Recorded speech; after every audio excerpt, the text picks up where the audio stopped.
किला आया था नहीं भैया कोई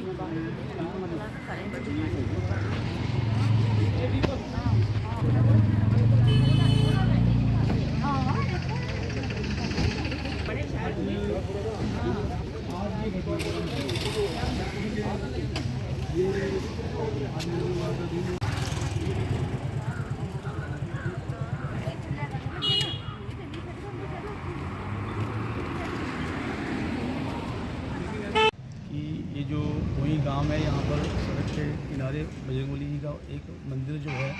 यहाँ पर युवाओं ने स्थानीय अपने पुरुषार्थ से बनाया था, उसकी मूर्ति को खंडित किया गया था। तो हमने अपनी जो हमारी टोली है उन्होंने तुरंत सतर्कता से पुलिस प्रशासन को भी सूचना की और हमारे जो यहाँ के बजरंग दल के कार्यकर्ता हैं वो भी यहाँ पे मौके पहुँचे। तो हमने इस स्थिति में देखा, अब यहाँ शक की जो सुई है वो तो मैं समझता हूँ कि हमारे यहाँ जितनी भी इर्द गिर्द की आबादी है वो सारे सनातनी हिंदू समाज है, और हम सनातनी हिंदू समाज जितने भी लोग हैं वो हम सभी मूर्ति पूजा करते हैं, और हमारा जो सनातन का एक आधार है मंदिरों का। तो हमारे समाज में से तो मुझे नहीं लगता कि ऐसा कोई कृत्य करेगा, चाहे कोई नशे में भी होगा, चाहे कोई अपना पागलपन में भी होगा, तब भी वो भगवान के प्रति जो आस्था रखने वाले लोग हैं वो मूर्ति को खंडित नहीं कर सकता। हाँ, ये कुछ समय से हमारे प्रांत में ऐसी दुरात्माएं जो यहाँ पर प्रवेश कर रही हैं, किसी न किसी रूप में वो हमारे गांव में मोहल्लों में जो है विचर रहे हैं, चाहे वो व्यापार के माध्यम से हो, चाहे वो फेरी के माध्यम से हो, चाहे वो लेबर के माध्यम से हो, किसी न किसी माध्यम से यहाँ पर। और यकायक ये घटनाएं जो घट रही हैं वो एक चिंता का विषय हमारे स्थानीय समाज के लिए भी है, क्योंकि हमारे अगर देवालय सुरक्षित नहीं रहेंगे तो आने वाले समय में इनका दूसरा लक्ष्य जो होगा, दूसरा टारगेट होगा हमारे घर, हमारा समाज, हमारी माताएं, बहनें, बुजुर्ग, बच्चे। आज हमारी जो दुर्भाग्य से हमारे जो गांव हैं, आप देखेंगे तो वहाँ पर बड़ी कम आबादी जो है लोगों की है। घरों में आपको युवा गिनती मात्र के मिलेंगे, घरों में बुजुर्ग होंगे, हमारे एक एक दो दो बच्चे हैं, वो रोज़गार के सिलसिले में यहाँ से बाहर होते हैं। तो हमारा जो यहाँ का जो वातावरण जो है उसको दूषित करने का जो एक षड्यंत्र किया जा रहा है। पूर्व में भी ऐसी घटनाएं हुई हैं, जैसे नवरात्रों में आपने देखा कि पीछे अंब में एक हिंदू नाबालिग कन्या का जो है एक नवरात्रों में दुष्कर्म के साथ उसका जो है निर्मम हत्या उसकी की। तो वो भी वहाँ से एक जो है वो जिहादी मानसिकता का जो धर्म के जो लोग हैं उन्हीं परिवार का बच्चा था, उनका ही लड़का था। और दुखद ये होता है कि आज उनका जो समाज है वो उनकी पैरवी करने के लिए वो कोर्ट में उनके लिए जो है उनको धन मुहैया करवा रहा है, हालांकि वो एक साधारण परिवार से संबंधित था। तो ये हमें चिंता करनी पड़ेगी, क्योंकि हमारे जो स्थान हैं, हमारे जो घर हैं, इनकी सुरक्षा हमें ही करनी पड़ेगी। हमारे जो युवा हैं, हमने जितने गांव में आप जाओगे तो हम मंदिर तो वहाँ पे काफ़ी हैं,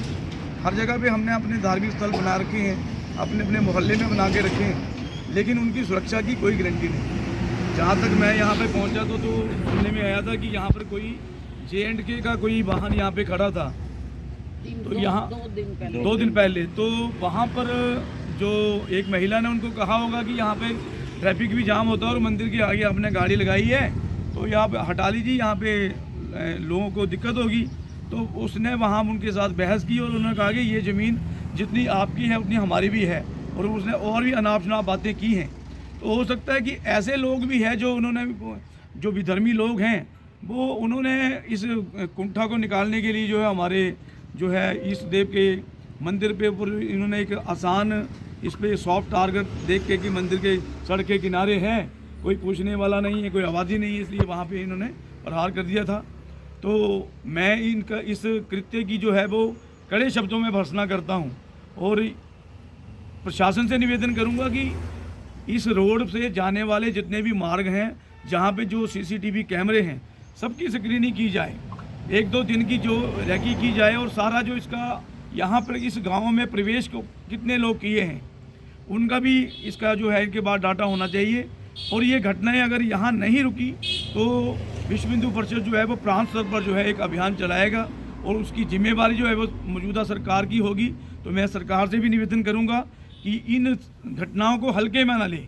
क्योंकि हमारी जो हिंदू जो समाज है वो